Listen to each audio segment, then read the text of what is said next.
সে কিভাবে আমাদের পিতামাতাকে রাজি করালো?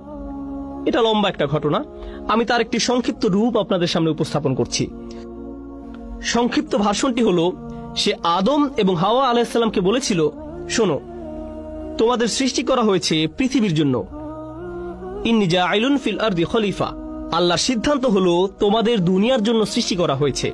তোমাদের জান্নাত থেকে দুনিয়াতে স্থানান্তর করা হবে যে কোনো মুহূর্তে। জান্নাত ছেড়ে পৃথিবীতে কে যেতে চায়? এখন শোনো, শুধু ফেরেশতারা এখানে থাকতে পারবে। সরি, তোমরা ফেরেশতা নও।